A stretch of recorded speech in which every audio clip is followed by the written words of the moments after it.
everybody. Thank you for watching and welcome to this video. My name is Eva. It's so great that you are here, and I'm today joined by the very, very amazing and beautiful Dorothy Rowe. Dorothy is a very amazing healer, and she has been working in that field for more than 45 years, which is really, really incredible. And she's also a friend, and I've been working with her. I received her healing, and yeah, it was absolutely incredible, and it was really needed. So thank you so much, Dorothy.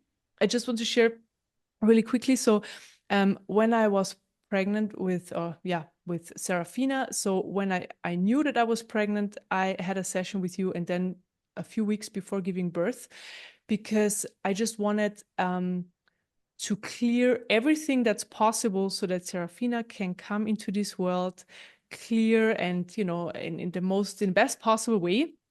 And you definitely helped with that. So thank you so much, Dorothy, from the bottom of my heart, because everything went so smooth and effortless and joyful. And yeah, thank you so much for helping and for being here You today. deserved it, Eva. You deserved it. You created a lot of that good yourself, really. Mm. Thank you. Yeah, thanks for being here today. And yeah, I thought let's talk a little bit about babies because it's such an Yes. interesting topic. Yes. And I just want to know, you know, because also in my healing work, I see that from a childhood on, we start collecting these low vibrational energies in our system. So this is just how I call them. And how can we, as young parents, prevent? Can we do something about it? You know, and if yes, what is your point of view on that?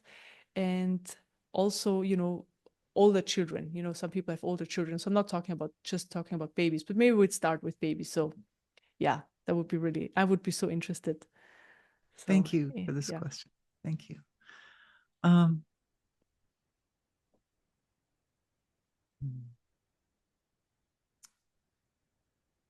the healing work that we do, Eva and I have just been talking about our healing work together before we started this podcast. And the healing work that we do happens outside the constraints of space and time. So ultimately, it's the byproduct or the effect of the individual consciousness folding in on its own nature.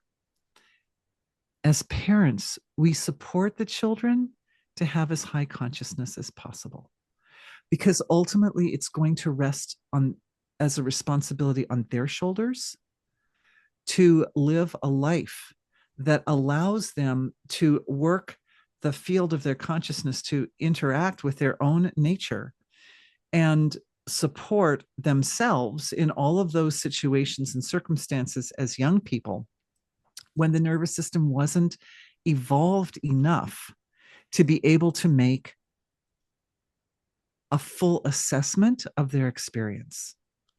So as adults, what we do is we actually comprehend the experience that the child is having from a fuller level of wisdom and perspective than they can possibly have. Children's nervous systems aren't developed yet. And they have to go through these periods, like from age 2 to 7. They go through something called neural exuberance, where they're making something. This is what I learned in a class on the brain, that they're making something like 2 million neural connections a second. Oh A wow. second. It's crazy. That starts around toddler age, right? They start walking and moving and talking, and that's language develops and all that. And that type of ebullient expression of the nervous system is, from the grown-ups point of view, we look at them and we see their potential. We see this phenomenal potential in the child because their little brains and their little nervous systems are just like they're just like exploding practically, you know. And they pick up so much information, and they know so much about not just what's happening at the gross material level of creation, but everything that's happening down in the subtle levels as well. It's all just like wide open for them. Yeah, and I have a question right away. So do you think Yes. do you think babies have emotions like we do? Because I'm not seeing them in that in the same way. You know, I'm seeing them differently. I just want to know what's your take on that? When people are really little, they're absolutely feeling I think in some ways, because they're so small and because their nervous systems, their physiologies haven't accrued a lot of stress, they actually experience and feel things more richly and more deeply than we do. But their ability to understand what they experience or to express it is truncated. It's small. Mm-hmm. You know, what we have as adults is especially as we go through the sort of enculturation, right? We go through our culture and we kind of learn, how do we communicate, especially how do we communicate abstract experiences and concepts to others. We become much better at expressing that to others. But when children are little, they don't know how to express it. And because they don't know how to express it to themselves. And you don't really own something until you can express it to yourself. And that's one of the values of using language as an implement to allow us to understand our reality, is that we employ our linguistic skills in order to give shape to experiences that are deeper than language. Mm-hmm. It's Yeah. beautiful, right? It's like this Mm-hmm. amazing thing that we do. But children, they don't even learn to like read and write usually until they're a little older. So yes, the experience, I would say, is more rich. It's more like they're experiencing the detail of it more than a lot of people are as adults, because we get some scar tissue and we tend to, decide that there's certain, a lot of times people grow up and they'll become in denial about certain things. You go through some emotional experience as a child that was really overwhelming. And then it's like, well, I didn't know how to deal with it then. So I'm just going to like shove that to the background somewhere. And I'm just not even going to deal with it, Yeah. when I get to be bigger. And so, And at what age do you think this starts? The shoving into the background or around, it starts the first time the experience overwhelms the nervous system. And that can be different for different people. Mm-hmm. So part of the story is that the nervous system itself just has to grow. And it takes time. The first age 2 to 7 is this neural exuberance that I described, where lots of neural connections are being made. But then it's like the nervous system is like a matted mess, kind of. And it's like my hair. It's like a matted mess. And then at about age 7, there's a shift in the functioning, and there's also a hormonal shift that correlates with that, where the child starts to prune away the pieces that it doesn't need, and the pieces that it does need that are left get a thick coating of fat around them. It's called myelination, because myelin is a kind of a fatty substance that goes around the whatever nerves are held and are going to remain with them, like as the main branches of the tree as they're growing up to be older. And that pruning and myelination process goes on until about age 24, 25. And it So starts at just the back of the I head have to ask. and it comes So forward like that. So this is the last part to get myelin. Yes. okay, but just for my understanding, so that means before the age of then when this starts, I forgot what you said. I think 2, they just pick up everything, or between 2 and 7, they pick up everything they basically are exposed to, and then from 7 onward, they start only using what they basically need from all of these exposure Yes. energies. Okay, all Yes. right, that's Yes. interesting. And Yes. what's with all those other energies that they are not using? Like what's happening with them? It's a great question. The nervous system cultivates itself to basically create blind spots. Blank spots. There are things that as human beings, we end up not really being, we don't know. We only have 5 senses. We don't have infinite senses. We just have 5 senses. So there's certain things at the surface level of expression of ourselves as beings that we're only taking in a little slice of reality up here at the surface, just a little slice. At the deeper levels of being, we experience totality. But the translation of that experience of totality to the surface must become specified in order for us to exist as human beings in this creation that we've created. Now, we were talking before we went live, we were talking a little bit about collective function and how we are still learning a lot of things as a field of humanity. We are learning a lot of things. And part of that story is that the culture also has to change in order to accommodate holding on to some of the more beautiful and divine, you could say, divine expressions of that finer level of creation. For example, in ancient societies, because my background's sort of Vedic, there are words for things that we don't have in our culture. Like there's a word ritam, which means to basically know absolute truth, to know all truth. Ritam, and we don't have that word in our culture. Ritambara pragyam. And there's another one called Jyoti Mati pragyam, which it means to be able to know anything specific that you need to know. And we don't have that word in our culture either. So you have to think, well, if there was a culture that had words like that, then that meant that the whole culture, like everybody lived on such a level of, you could say, vibration or condition of integrated wholeness or consciousness, that they had to have words like that in their culture in order for everyone to get along and to get by, because they had to talk about those things. They had to talk about stuff like that. And there are a lot of records. And that's why I was mentioning earlier also this lovely healer from the past century named Stylianos.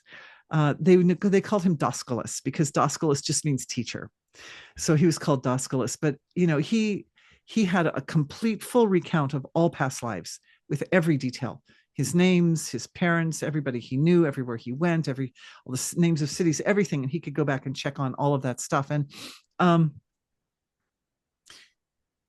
he recounted experiences from past incarnations where people just, as a standard, happen to have a lot more control over the way their consciousness interacted with their material world in order to produce various effects. And we still have signs of that in our world today, because there are stone structures all over the earth that today, with today's technology, we cannot reproduce.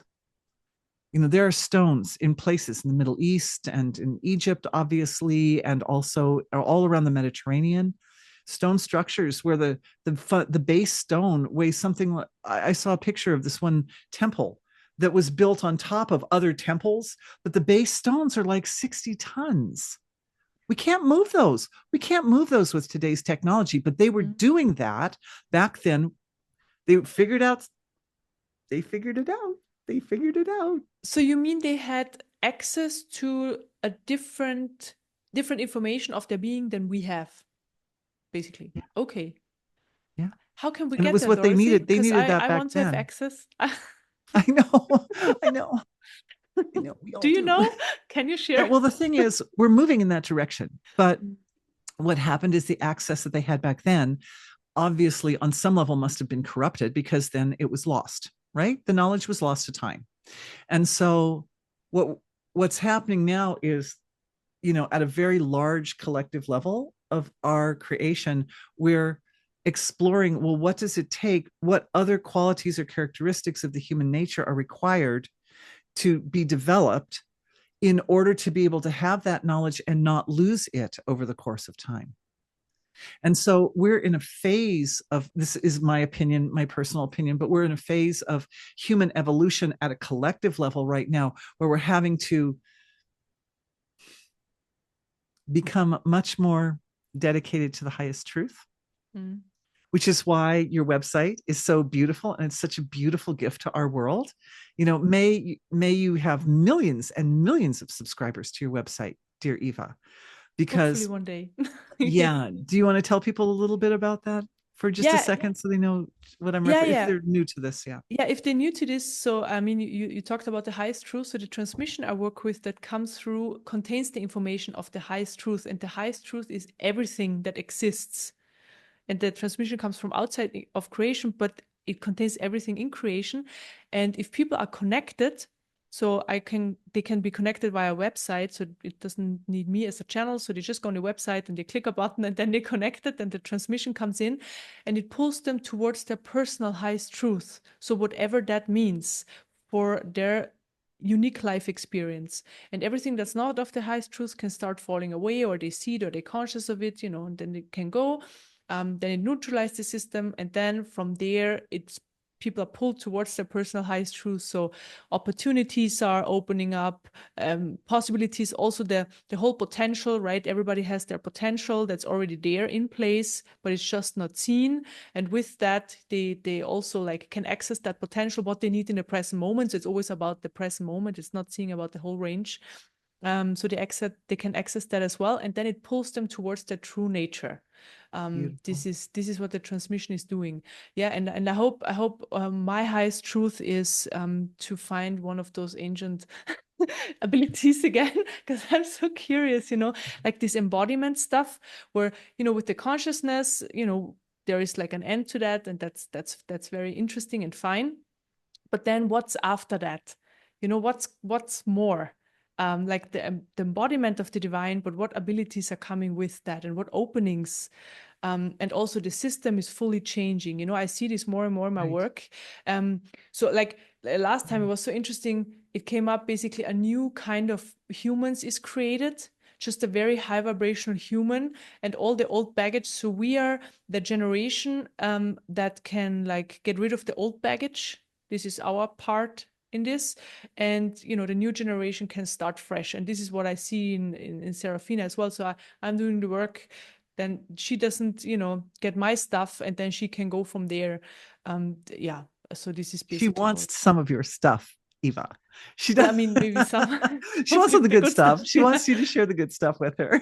Yeah, I mean, something Yeah. you said that was so interesting. You said that the babies share a level of consciousness with the mother for a while, and then what happens then? So, and Yeah, when and let me what? see if I can find that video. It was a short that I saw on Yeah, but in one of our sessions, you mentioned that. You said the baby shares the consciousness of the mother. And yeah, I would be just so interested. And oh do yeah, they well, like I could they reiterate probably that. stay? Do they stay there if things are going right? It's like if the highest truth happens for them, or is it for every baby closing down again and then they start again from a different place? I don't know. So, but what's your take on that? Do you know?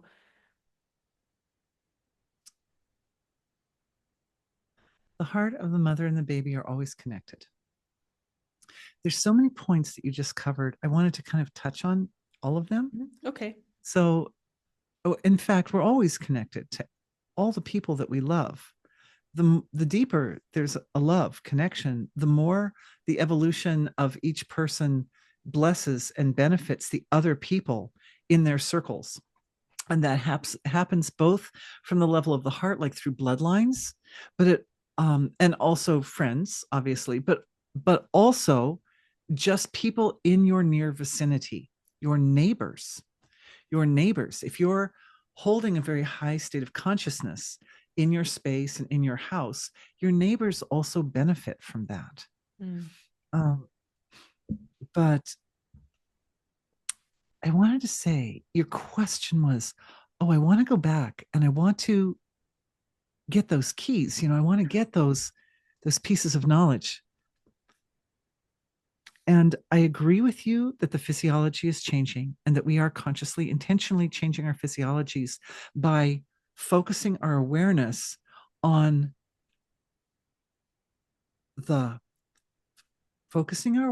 refining and facilitating the way in which awareness transforms the nervous system, which is the vehicle of awareness, right? So how do you've got awareness and consciousness, which is evolving, and then you've got the instrument or the vehicle. And awareness can turn around onto the vehicle and can cause the vehicle to become a certain shape. It's like the evolution of the car, right? When cars were first invented, it was like this great thing. You didn't need horses anymore, but they were a little rickety and they weren't completely refined, right? Like they hadn't completely developed. But we've been on this path now for all these years hearkening back to this point that I've been doing this for many decades. And just as a clarification on that, I haven't had my sign out and charging money and people coming to me for all these decades. That didn't really start until the 2000s.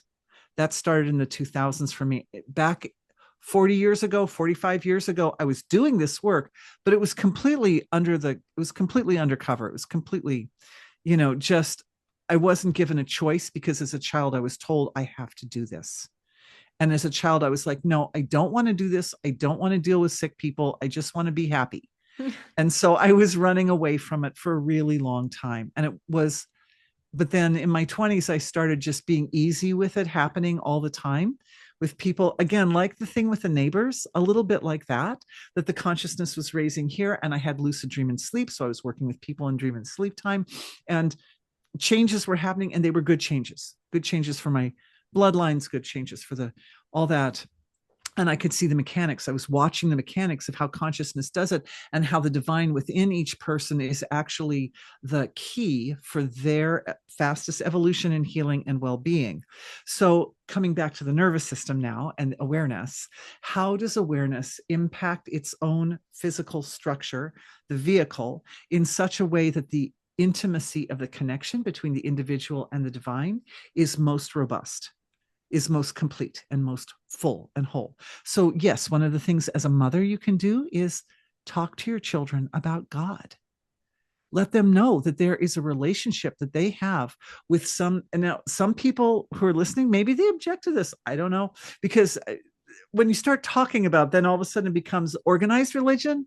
And I'm not so sure how everybody feels about organized religion, which is fine. Much love and respect to everyone for whatever their relationship is with organized religion, because we all have a little bit of a different relationship with that. But it's good for children, little children, to be acknowledged and validated for the subtler experiences that they have. When I was a little girl, I had all kinds of subtle experience. I saw beings, and I saw angels, and I saw the saints, and I saw God, and I saw all this stuff. And I'd go to my mom and I'd say, Mom, I saw this and I saw that. Like I'm having these experiences. And she would just be like, what would you like for dinner? I mean, I don't mean to, speak it. My mother was lovely, but But it was her experience. Was it her experience? It wasn't her of course. experience, Yeah, right? then, yeah. And so she had nothing. She couldn't say anything. And again, she didn't have the language in order to go in and like extract what I was saying as a little child. And I didn't have the language either. So like there wasn't a lot of support from that level. So that definitely is something that parents can do, is be willing to get into that field with the kids and talk about what their experience is and what's going on with them. And I still do that with my adult children. And it is so healing, and it is so useful for everyone. Beautiful. So, wow. Yeah. yeah. Yeah. Yeah, I guess for like people who are meditating, because I think a lot of people who are watching this are meditating regularly, also sharing about that, right? And talking, because then it's normal. And also we need to understand it better. The ancients understood it better than we do today. Hence the whole mass of Vedic literature that's just all about that. And so, they wrote encyclopedias about it, And today there's very little. When I was young, the word transcending wasn't even a thing. It wasn't even a word. It didn't have meaning to the Western world. If you said, oh, I just had a transcendental experience, or I just transcended thought, people would be like, what? Like, that's not real, So it's good to have words. It's good to give voice to it, because that actually is one of the fundamental means by which we restructure our nervous systems, our brains. When we have words and ideas and we can make thoughts out of stuff, it actually causes especially up in the prefrontal cortex area, it causes good changes in that part of the brain. Mm-hmm. Yeah, I mean, when we have, it's very obvious when we have positive thoughts about something and strong in it, like thoughts that strengthen something in us, like positive ones, we also feel better. So thoughts, even though it's like, from how I see this, from a whole system point of view, thoughts are probably like 20% of the system, and the rest is like 80%. But so energetically, but the thoughts still have a lot of influence, more than the system, because people, of course, our society is just more connected to the thoughts than to the system yet. Yeah. Yeah. And this is why, Yeah, and also it's yeah. kind of like a dialogue, right? Mm. Is it like a dialogue? Because you have the thoughts on the surface and they inform the feelings, and the feelings go back and cause some adaptation and changes the underlying context in which the thoughts and feelings come up. But that underlying context is always there. It's like the gift that you give on your website. You create a kind of a context or a space for each person to reside in, so that or you offer it, they can accept as they wish or whatever. But you create this context for them, and the context is essentially all powerful regarding the type of manifestation that can then emerge from that context. So it's like a loop. It's like a self-referral loop going on in the field of consciousness, where the denser, more gross level thinking and feeling goes down, and it informs the context, and it helps to shape that context to be a little bit more robust and a little bit more life supporting. And we could say better integrated with the relationship between individuality and divinity, better integrated. And then that context will guide all the thoughts and all the feelings, including it shapes the relative material level of creation too. And it causes us to be at a certain place at a certain time, and to interact with people in certain ways, and all that. Mm-hmm. It does Yeah. everything. What kind of what jumps up for you, it jumps out of the world to you, is also attracted to you, because that initial underlying context is like a magnet that draws certain types of experiences that validate and bring some impressions that, kind of, yeah, they help fill in gaps. Yeah. Yeah. I mean, it's basically what you do with your work and what I do with my work. So we have the energies, they come in, and then we, by speaking it out, by sharing it, we kind of give it a context. So it's exactly what you're talking about. So we give it a little shape, and then the healing can happen in that, because the attention also of the receiver is being guided into that direction, and we also kind of guided into that direction, because Exactly. otherwise it's just, Exactly. it's just there. It's like all over the place. But with directing it a little bit, a lot faster healing, or a lot more can happen. Yeah, I totally see it the same way. Yeah. Yeah. Yeah. Yeah, and I expect that you probably do the same as me, but one of the main principles when I'm working one-on-one with people is we're looking for the seed of the suffering, whatever is like the most fundamental, the deepest, most basic, like core piece of that. And then getting into that sort of contextual field that's at the more foundational level of matter manifestation. And then how can that contextual field shift a little bit so that that seed is able to be resolved and released from the system? Mm-hmm. Yeah. Yeah. I mean, I do it the same way. I just, call it, so it's the emotions. So just the core emotions of things, so Yeah. that there is the Yeah. story on top. And I just work with Yeah. the emotion and release the emotion of the Yes. system. Yes. And this is, so my understanding is, and what the energy basically shares, so how I read this, is that we pile up stuff all our lifetimes, and I always get the information it's around 3 years. So this is, I was just curious from when on you see this. So around 3 years energy start getting stuck. So this is basically how I understand it. And from them on, it just gets stuck over and over again, different energies, and we pile up things until we start the healing process, and like, just clear all these things again, so that we have a clear system eventually, and underlaying there is the true nature, and then we can live from there, right? So it's very simple. There's a critical point that most children go through around age 3. And I don't think that it's a coincidence that in centuries past, it was less common for children to make it through the early years of their lives, because what happens is they come from the field of being, and they come from the divine, right? From the heart of God, you could say they come. And they have to make a choice or a decision at some time around 2 or 3, they that they're going to have to invest themselves in the limitations and boundaries imposed on them by this world in Mm. order to be a functional member of our society. And it's a hard decision. And what I found, I remember those times in this lifetime when I tried to resist it, I talked to my little friends and I was like, guys, we don't have to do this. We don't have to give in to the limitations and boundaries. We can live in a more like holistic manner.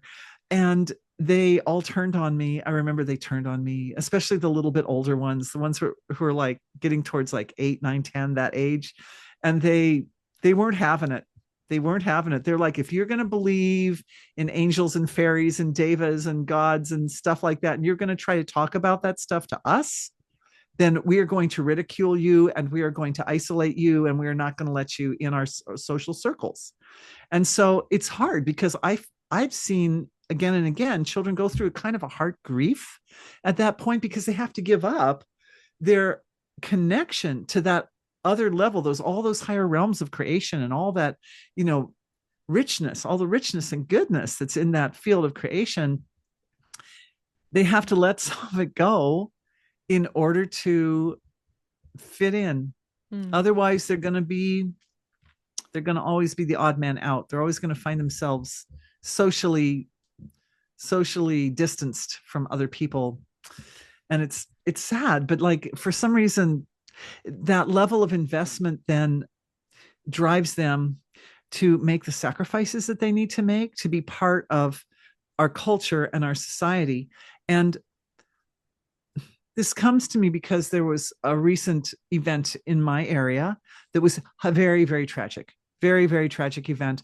I won't go into great detail because I want to, protect the family involved, but it was terrible. And I had to, because the pain of it came to my door and I had to help.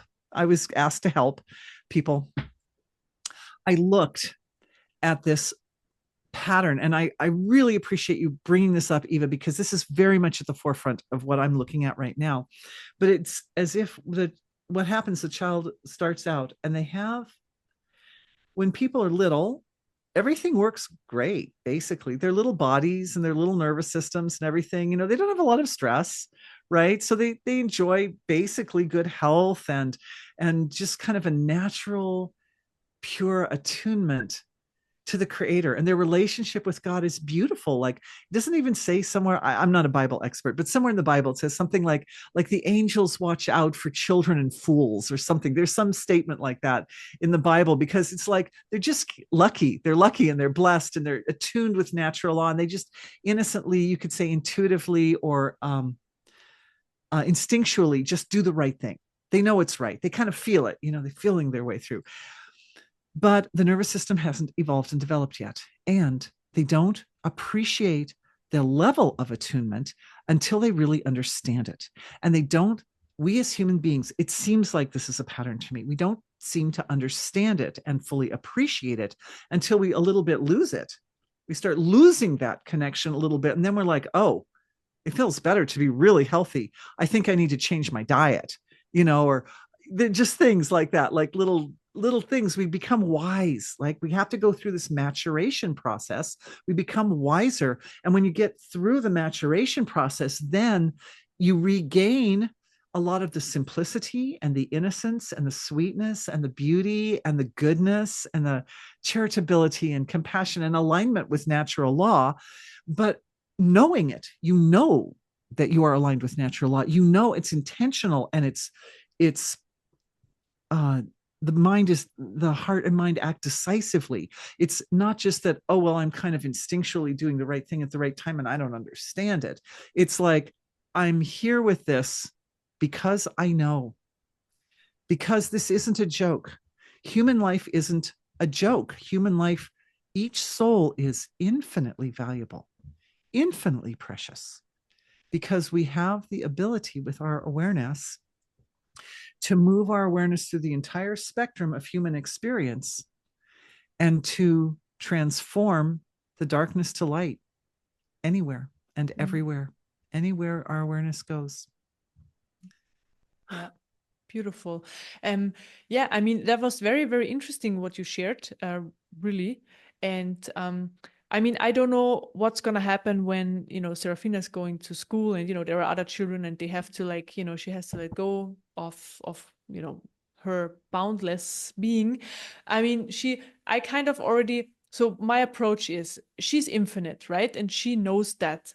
But I explained to her that she's having a human experience and things are coming with that. For example, dressing, she has a body and she needs to be dressed because she doesn't like that. And so I'm just always explaining to her because I know she doesn't understand it intellectually, but her beingness understands it, because this is what I'm working with anyways with people, right? So Yes. with their beingness, the energy field.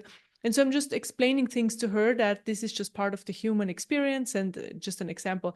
And it seems like she understands, and we communicate in that She way. understands. Yeah. And we're communicating in that way, and that's, yeah, very, very interesting. But I It's good know when you're talking to her. I have to set boundaries. That's very important because I want her to be a part of this society and live a normal human life, and it's very important, to guide. This is why we're here for as parents. So this is so. I think, and I just that came to me today, why maybe I will see then in a few years, but just from my point of view, I mean, I've been only a parent for 3 months, so you know what I mean. But why parents these days allow their children everything and don't set boundaries.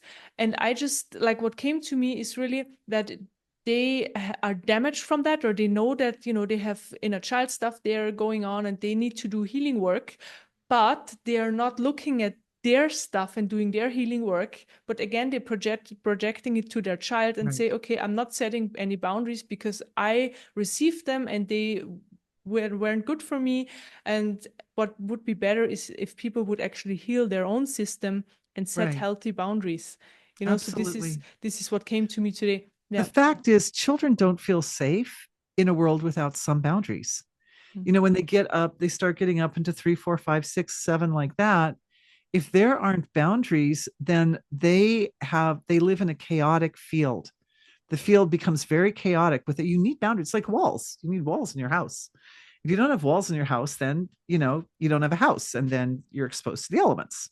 So, but parents have to decide what boundaries and how and when to impose them, and when is it appropriate to put a boundary on a child, and when is it appropriate to give them some freedom to do what they think they want to do, and how do you help them evolve and develop the skill sets to move their intention through this world against the resistance created by the boundaries of the world. Because the world's going to give them boundaries. If the parents don't give them boundaries, teachers will give them boundaries, employers will give them boundaries, their friends will give them boundaries. So they're going to get boundaries. But if they get the boundaries from their parents who adore them and know them intimately, those boundaries will come in a way that is very appropriate and age appropriate and temperamentally appropriate for them, that they can just get them and employ them, and it doesn't overwhelm their systems. The problem is when the nervous system becomes overwhelmed by some experience, and sometimes that's the imposition of a boundary. And because the nervous system becomes overwhelmed, it becomes difficult for the individual to make sense of that experience. And when they can't make sense of it, then it's like it creates a kind of a blockage, and it becomes a place internally where they're not able to move easily or comfortably. Yeah, boundaries and limitations. So usually it starts in at about, usually when children are really little, it's easy to keep them within boundaries. Like when they're about 2, up until around 2, if they pick up something that's dangerous for them, you just take it out of their hands and you put something else in that's soft and not dangerous for them, and they hardly notice. They're like, oh, I'm holding this. Oh, now I'm holding this. Like they don't even notice it. It's not a problem. But somewhere around 2, 3, 4, like that, they start to notice a little bit more, and but they're still okay, and they're still very, especially if the boundaries are given with love, right? They're still very accepting of the boundaries. But around age 4, and I'm not like a child expert or anything. This is just from my own experience raising.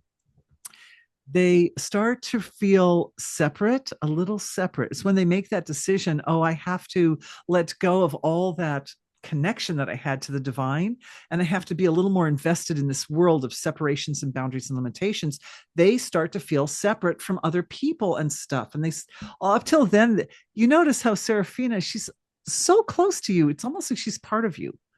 It feels like she feels like, oh, I'm just Eva's arm. I'm just her heart. Oh, I'm sitting here on Eva's chest. I'm just her heart. I'm just Eva's heart, right? But mama's heart. But when they realize that they're separate, then they think, well, I wonder if the world tells me there's a boundary there. Well, just how hard is that? How hard is that boundary? How firm is that boundary? And what would it take to move that boundary? So they start working on moving boundaries. And then around age 4, they come across a boundary that they can't move. Just something that it's like, there's certain things like you have to go to school and you have to wear clothes when you go to school. And there's no getting around it. Yeah. There's no, you can't push that mountain. That's a mountain, you can't push it. And they start really exploring, well, like, just how hard can I push? It's like a little chicken trying to work its way out of the eggshell, like, because they have to do that, it makes them strong so they can be strong chickens when they get bigger. They have to figure out, like, what can I use? What tools do I have? And that's a really good time to encourage children to use tools that are socially acceptable, right? You can bargain with me. We can look together at this situation. Like, I remember one point the child was there and they wanted to do art and they wanted to do the paint, but it was a white carpet. And it's like, I didn't want the paint on the white carpet. And so went into a negotiation, and we were able to negotiate so that they could take the painting outside, or we could set them up in another part of the house that didn't have the white carpet. So then the painting is fine, but also the white carpet is fine. Like that type of thing. You have to, like, say, okay, I'm pushed on this boundary and it didn't move for me. Now what do I do? And if the answer is I look more deeply and I figure out what's the underlying energy behind that boundary, then I can sort of navigate my way through getting my desire fulfilled without violating somebody else's needs as well. Something like that. But the first response is usually to cry when they're little, because before they had speech, before they had language, if they wanted something, they just went, ah, and then they got what they wanted. And so that's like the default mechanism is, I'm just going to cry, or I'm just going to lose my temper, or I'm going to have a little fit or something, And so it's important for the parents to like recognize when that clicks in and say, okay, now my little person is ready to start negotiating and thinking more deeply about things. And and explain to them, you have to ask nicely. And if you think that your anger is going to get you that thing, then you're definitely not going to get it. Then it goes away for good. Because you don't want to raise a child who goes into adulthood who thinks that they get what they want just by blasting their energy at everybody, anger at everybody, because that's just it's not in a socially acceptable, effective way. Yeah. No, I totally get it. But just the thing is, so when I work on people's energy fields, it's like when the system is open and we experience an emotion, we are in the present moment with this emotion and we handle it in whichever way we learn to. So that's totally fine. And then the emotion leaves the system fully. So this is the ideal way. So it doesn't get stuck. Yes. And this happens, of course, with babies, right? Because they can cry and then a second later they smile, So their system works in the optimal way. And then this starts basically shutting down. And I just see it when the energy start getting stuck, more and more gets stuck. So the system gets more polluted, or there's just more stuff in there. And then the openness kind of closes. So it starts closing down. And then we hold on to emotions and we're not processing them fully. So I guess but that's a really hard part, because on the one hand, right, trying to have a child that can also be around, like in society, navigate around society in a very normal way, so that the child doesn't get like a meltdown in the supermarket all the time, but also helping the child to process their emotions in the best possible way. So that's going to be very interesting, because so that the system doesn't close down, and maybe it has to close down, maybe this is just how it is, I don't know. And then if there is interest, they can reopen it, but it would be better to, of course, have it stay open, right? Yeah. To have the openness. openness. I mean, one of the things that children can do from an early age is, if they're starting to feel a big emotion, big emotions that are really intense, you can help them direct their awareness to the physical body, because almost always there's an anchor somewhere in the physiology, and get the awareness into, and sometimes when they shift their awareness to like, well, where is this coming from? Because it can come from a, like, I remember my granddaughter with the parents finally figured it out, but she often would be a little bit uncomfortable or grouchy. She'd be having a hard time before she had a bowel movement, because it was like she didn't understand the feeling of it, right? And it felt kind of thick and heavy, and like something was going and she didn't know what it was. And so she would have some emotions that were uneasy, and she doesn't want to eat something, and she's rejecting. They're trying to figure out how to help her feel better, right? And then they realized, oh, she needs to go sit on the potty, like that's what she needs to do, right? And so when they kind of like figured that out, then they're quicker now, because they kind of know the telltale signs when something like that's coming up. But so part of it can be physiological. If there are feelings and emotions that are rising to the surface, they often will have anchors in the body, which is where the whole concept of healing through consciousness, healing the body through consciousness, kind of emerges from that. However, if the child gets in the habit of feeling the emotion, but rather than being gripped by the emotion, saying, well, where is it coming from? They'll also start to find themselves looking at deeper levels of consciousness itself and see, well, is this something that I carried with me from a past incarnation? Or is this, because it might not be on the physical body, right? Like I gave the example of my granddaughter, it's a physical body thing, but it can be sometimes the seeds of imbalance or illness are coming from something far more abstract. And it kind of gets them early on looking into the deeper level, like, well, I'm feeling angry, but what's under the anger? What's behind that anger? And for example, mostly anger comes up when the truth is obscured.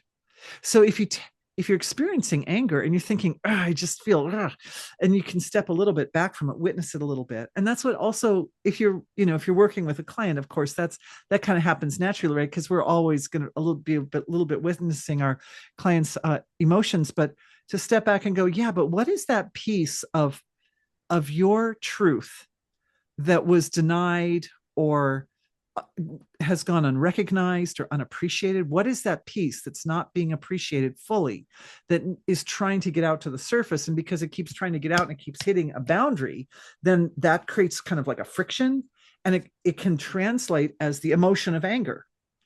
So, and why does it translate as the emotion of anger? Because anger is very kind of sharp, and it's more of one of the more powerful. If it builds up, it can be one of the more powerful emotions, has enough energy behind it to bust through a boundary, to bust through, to break through, or to disassemble whatever that thing is that's kind of covered up that truth that needed to come to the surface. And because truth by its nature is divine, then we always want it to come through, even if it's an uncomfortable truth, we want it to come through because it is the expression of God in the material field of creation. And God wants that, and nature wants that, the whole universe wants it, and we want it. So if it's blocked, it makes us uncomfortable. Yeah, definitely. Yeah. Yeah. I mean, that's an interesting example you brought up, because so Serafina had a time when she was crying a lot and I didn't know why. And I had somebody looking into that, because, I sometimes when you're really close to the situation, you just Right. don't get it. And then she said, yeah, it's very hard for her to understand that she has a body. And when she's like drinking the milk, and then, there's this heavy feeling and it makes like it gets heavy in the belly. And then, she has to get it out there again as well. And this is just so unfamiliar for her. And she doesn't know what it's all about. And this is why she's crying so much. And then this is when I basically started telling her about everything around here, how things are happening on the human level, so that she Perfect. just It's knows. perfect, Eva. Yeah. It's perfect because she understands what you say, but more like through telepathy. Like there's in that point where she's 3 months where she's connecting the actual words that you're speaking to the meaning behind them, but she gets the meaning. Yeah. And so it's so Yeah, good. yeah, and then I just told her, okay, we have a human body, so we have to feed it to have energy to move and grow and stuff like that. And then I just told her, and by drinking the milk that she's getting, and now she needs to digest it, and what she doesn't need comes out again in the back on the backside, and it stopped then. And I had a few of these experiences She's where so she had smart. She's so meltdowns. smart. Yeah, and then Oh, and you're in then so it much just trouble. stopped. It just stopped when I figured out why and when I explained to her, and then it stopped. I mean, it will be Yeah. new things coming up all the time, She's right? But it's smart, so Eva. fascinating. Yeah. Watch out. Yeah. Watch out, mama, because she's going to have you just jumping. Oh my goodness. Oh my goodness. Oh my goodness. Oh my goodness. Yeah. Yeah, I mean your point about new physiologies coming through, and physiologies that have the potential to evolve more in the course of a single lifetime than what we've seen in the past. Yeah. I think that's going to be very interesting. We're going through a massive transformation as a species. Mm. Yeah. Yeah, this is also, I think, I'm not sure if I shared in a recording or before, but this is what I'm seeing, that a new species is created now, and the transmission I'm working with, and of course you as well, and other people that are helping with that. And I guess the young ones, they already, like, their physiology is probably already a bit different than ours, right? They already have a bit more with them already, Yes, which is so yes, cool. yes. So we can And learn of from course, them. when you have a baby like Serafina, this isn't her first spiritual lifetime. She's worked on the whole spiritual thing so many lifetimes. So even when the body was evolving in the belly, she chose a mama who's doing all these beautiful transmissions and having experiences of totality, right? Higher states of consciousness, so that that body is already made to accommodate a very, very fast evolution on the level of consciousness. Yeah, it's gonna be interesting. It's going to be interesting. Yeah. Watch out. Yes. Oh my goodness. Yeah. They're our best teachers. They're our best Mm. teachers, Eva. They're Yeah. so And you lovely. have three children of your own, right? Three beautiful children. Yeah. Yeah. And that was so, I just have to share it with people who are listening, because when I did the sessions with you and then you were sharing about your children, there was like so much love present. It was crazy. And you were like, oh my God, they were so cute. And you remembered back how cute they were. And that was so sweet when you shared that. And when you don't have a child on your own yet, it's like, it's beautiful that you shared it, but I didn't really understand. And now I totally understand, because I see it every day. And yeah, that was so, I always had to think about you, or often when I looked at her and I was like, oh my God, she's so cute. Because one time you mentioned, you mentioned to your husband in the evening that I think you were talking about one of your sons, that he was getting cuter every day and you can't handle it anymore. So that was so sweet. And I totally My get it. poor Yeah. nervous system was on the edge of overwhelmed by the amount of Mhm. cuteness and hilariousness. They were so hilarious when the boys, when they were little. Oh my, I was laughing all the time. It was so funny. They were so Yeah. cute. Oh my But the goodness. other thing, yeah, I was thinking about how I have now one adult son locally. And when they were babies, they would sneeze. And I always thought their sneezes were so cute. They go, little sneeze. It was so cute. So now, of course, as an adult, he's got this like big, massive. He blows his enemies into the ocean when he sneezes, and but I still, even then, when he sneezes, I have this immediate reaction in my body of, oh, that was so cute. Oh, Of like, really? Oh my so God. like That's so fun. it just got stuck in me that like just everything is so cute about them. He's like, it's like an adult man, and it's like, oh, he's so cute. I But mean, of course that's so funny. you But I can't mean, say maybe that. maybe that has to do with what you mentioned before, that so you mentioned something, that part of the baby is in the mother's heart of the say, can you share this? Yes, I'm going to see if I can find the Mhm, actual short that came mhm, from, because that was so fascinating. And I think I know where I can find it, and I'll send you the link, and you can even put the link under mhm. this I will. Yeah. video Mhm, in YouTube, because I'm not really a doctor, but it was this beautiful video. It was a short, like 60 seconds, where this woman was talking about babies, and she was in the medical field, and she said that there's cells in the baby's body that do not leave the mother's body even after the birth, and that they find their way to the mother's heart. They kind of like settle. I mean, and we'll have to look at the video together, because I only saw it once or some time ago, but it really impressed me.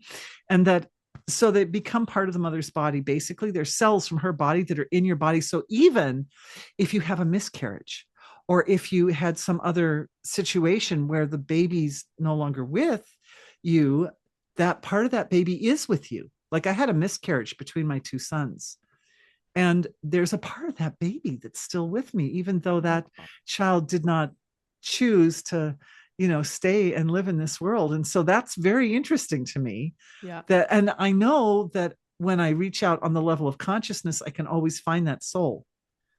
Oh, Like wow. I feel like, Mhm. that sweet being is still in this Oh, creation, wow. as part of my inner circle, even, it's interesting. Mm. Oh, So, beautiful.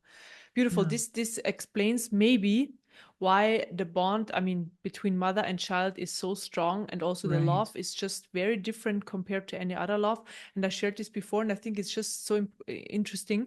So because I always share when you go through the levels of consciousness and then from Brahman onward, so when the human aspects are coming back in, then there's more the unconditional love present. So it's not like the human love before, but it's right. different with the baby. And I wasn't sure if that's gonna come in, but it is, and I'm so grateful for that love, to experience that love. And I think it's greater than any love I've ever experienced. But I can experience it, but not towards anybody else. Everybody's the same It's except the okay, child. because the thing is, it changes you, right? You experience that love and it changes you. Yeah. And it changes you in a way that's extremely evolutionary, and that you needed to change in this lifetime. You chose this lifetime. I'm going to do this thing. I'm going to go through this change. It's so beautiful. It's so beautiful. And yeah, I felt like I loved before I had my first child. But when I had my first child, he taught me a love that I didn't know before. Wow. He Yeah. was a great teacher, already just so little, and Mm. already teaching me so many things. Yeah. Oh my God, so beautiful. Yeah.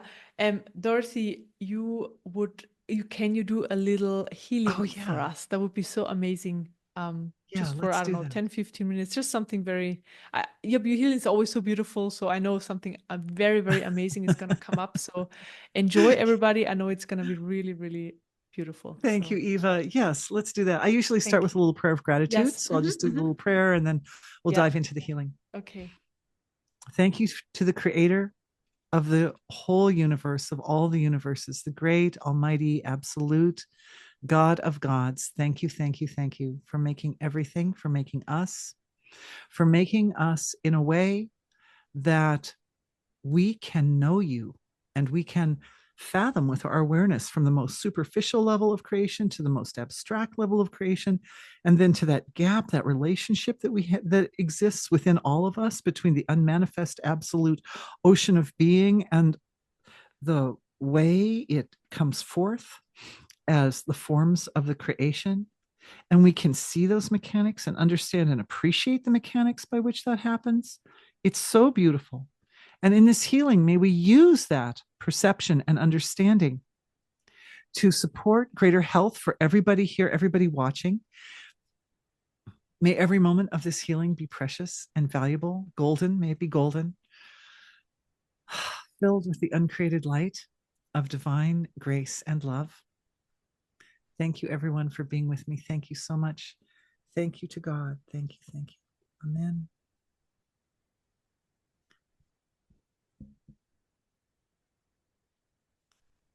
So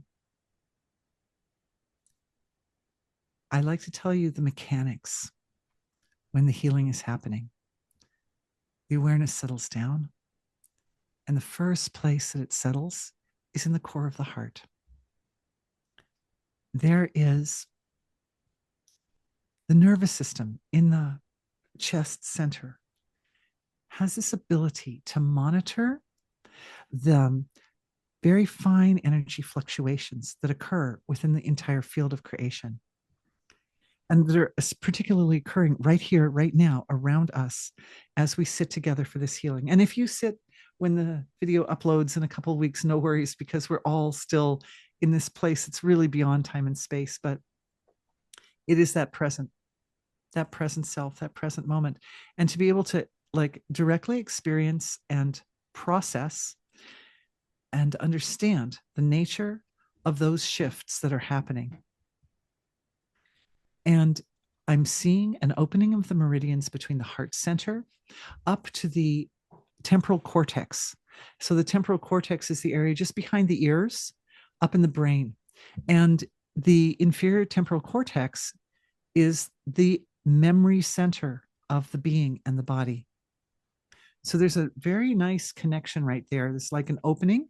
Awareness is present, right? It's present from the core of the chest up through this area behind the ears, inside.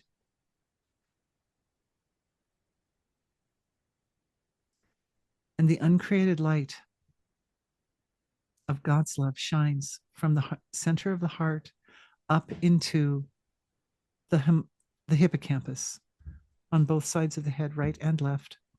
That's the name of the part that's the memory center. At the same time, the astral body activates the cords of light and awareness that connect us into the entire web of life, sit as the seed or the core of the location where this healing is actually taking place. So first we start by talking a little bit about the body, but then we realize, oh, well, the healing is actually taking place at this much more noetic level, much deeper, more abstract level of the physiology. And there, the cords of consciousness that are like meridians that run through the entire field of creation connect back not just to early parts of this lifetime, but also back to past incarnations. And interesting, we talk so much about little children in this particular episode. But going back into that critical moment when the little child self has to make the choice or decision to stay or to leave. Back, it usually happens around between ages 2.5 to 4, somewhere in there. Because that's when the brain explodes and starts really taking in a lot of information. You start to realize how much you're up against in this world. We said this is critical moment of like, oh, wow, I really bit something off here, didn't I? I bit off a big bite with this lifetime. And what's infusing into that. Anyway, we go back to those early moments, that deep, delicate time when the choice or decision had to be made to stay in this world, and the dawning of the understanding of how much we've taken on as souls to take responsibility for a human lifetime. And the grief, the heart always feels grief at that moment. So we're just going back to that moment and offering the connection to wholeness, offering awakening, because right now we're already through to the other end of the picture, right? So we can go back and say, you made it. It turned out okay in the end, right? So we offer this witnessing of that moment when the child realizes that they bit off something really big, and that the human lifetime is not for the faint of heart. And providing that intimate connection between the human heart and the heart of the divine, which is eternal and infinite, whose love is unconditional and based on full recognition and understanding of your potential as a being. The potential has an energy signature. Even back then, it's so abstract. But because the energy signature is so robust, because it is offered directly from heart to heart of the creator and you as an individual person, it carries all sorts of beautiful details and nuance and understanding. And what I'm seeing happening is in the astral body, there are a lot of meridians and threads that connect to previous incarnations where the intentions of the lifetime didn't unfold as completely or satisfactorily as might have been hoped. And those lifetimes left impressions and memory patterns. And so the impressions and memory patterns end up carrying forth into this lifetime. So we're actually looking at that memory center in the little child head. And the memories and impressions are being held in perspective, that they are the motivations and the tools that guide choices and decisions in this lifetime toward greater success, to the higher goal. They guide choices and decisions in this lifetime to favor consciousness over matter, to favor the measures and the recognition of what is valuable from the perspective of divinity, from the perspective of God, over and above material metrics. This world will give you a lot of ways to measure your success, a lot. But the measure of heaven is love. How much love did you create in this world? How much was expanded? How much of that infinite, boundless love and recognition expanded in this world through the instrument of this physiology and this being? None of the other metrics come close. So there, because this happens around the age 3 or 4, parents start imposing boundaries and limitations, and we know that we have to conform and we have to do certain things. And if I do this, mama seems to be proud of me and smiles and claps and applauds and rejoices in me. And if I do this other thing, mama does not seem to be too happy about that. So we start already at such a young age adopting measures that become the foundation of beliefs and judgments and expectations that we hold on ourselves. You are precious because you exist. Existence is the measure of value of a human being. God knows that the human lifetime is not easy. God knows it's not easy. God knows that we have to mature. So much love and comfort is flowing from the heart to the little child self, embracing and holding that little child self in a heart of gold, in a heart of pure love, as throughout the entire course of the entire lifetime, we are held in the lap of God. And that foundation, here we've come, here I explain the mechanics, here we've come to the foundational contextual structure in which all material thoughts and forms and feelings and experiences are contained. That context is the security and the sweetness, the recognition, and the boundless unconditional love of the divine. It becomes the kingpin or the center for the changes, particularly the purification. Because when we shift, we make a shift to that underlying context, right? It becomes closer and more intimate, more directly connected with the divine, with God. When that happens, certain attachments just have to fall away, because we do still have attachments to leaning into those material metrics. It's not that we stop being successful in the world. It's that the success rides on the foundation of power and resource that comes directly through the relationship with absolute infinite being, divinity in its highest form. So those achievements, the future achievements, the ones that we're moving into, exceed and accelerate past anything we might have thought that we could achieve.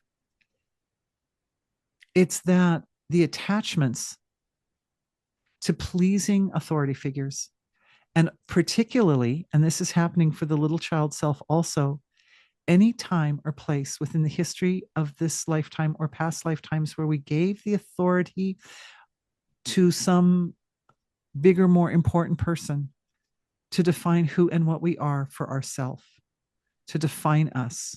Nobody defines you. Even if you're a tiny infinite, you are defined through your relationship with God, period. Period. God knows you. God knows you completely. every life you've ever lived, every experience you've ever had, every reaction you've ever had, and that God knows it all and adores unconditionally.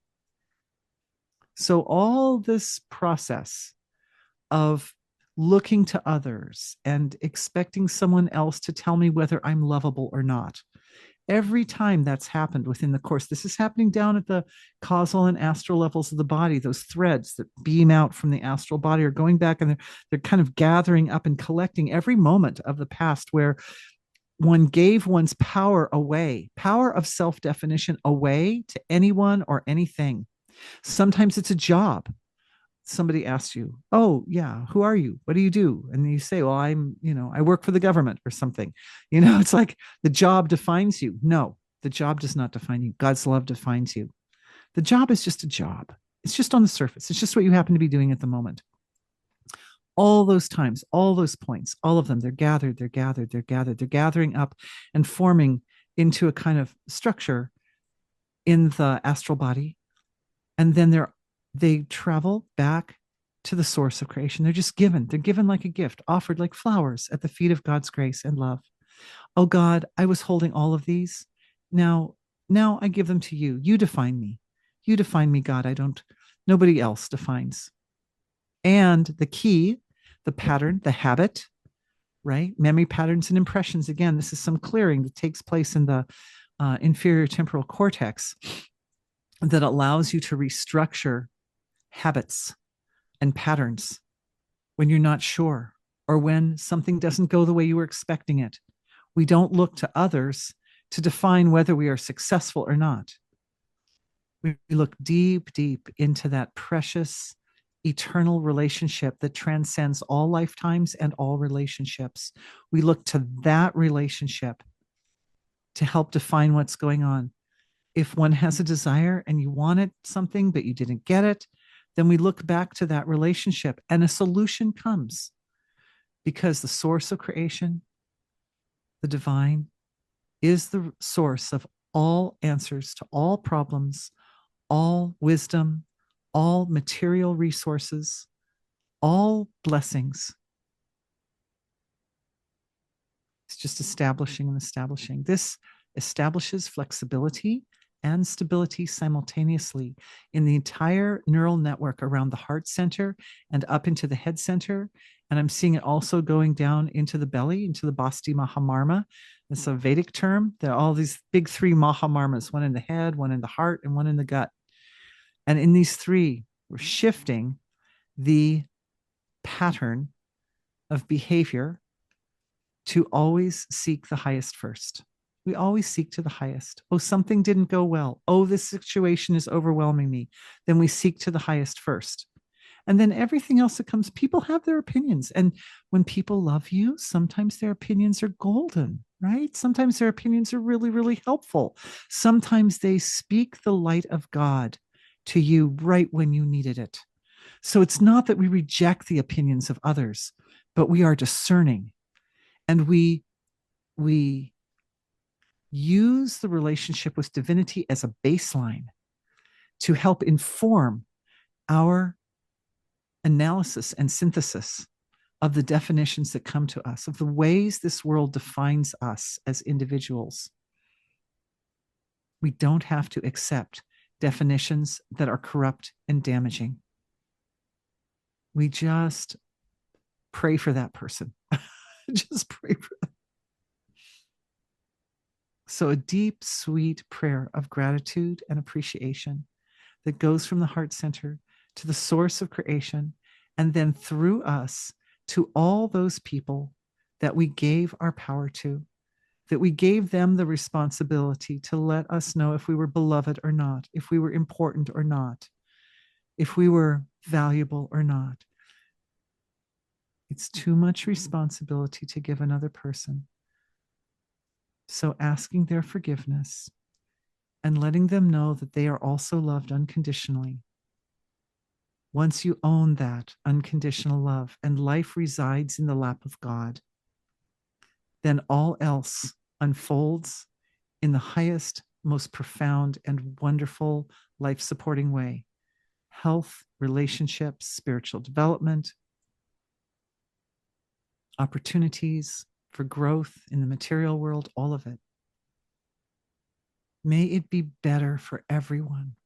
May for all of us, we never give that key away to anyone again, just between ourselves and the divine. So simple, so easy. You never lose the key when it's there. You can't lose it then. Thank you, thank you. Thank you to everyone. Thank you for being with me. It's so sweet. Thank you so much, Dorothy. Oh my God, that was so beautiful. Honestly, this was such a strong healing and such an important one because I know like everybody's carrying that. Yeah. So yeah. Yeah. Ah, It kind of comes with the territory, doesn't it? It's like yes.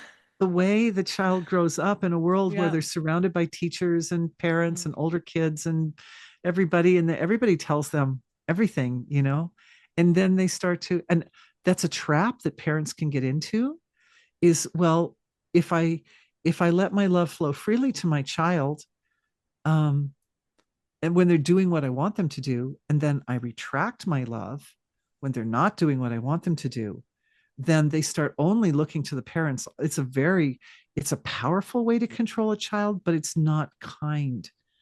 The unconditional love needs to be always present, even when the child is not doing what you want them to do. The unconditional love has to be there.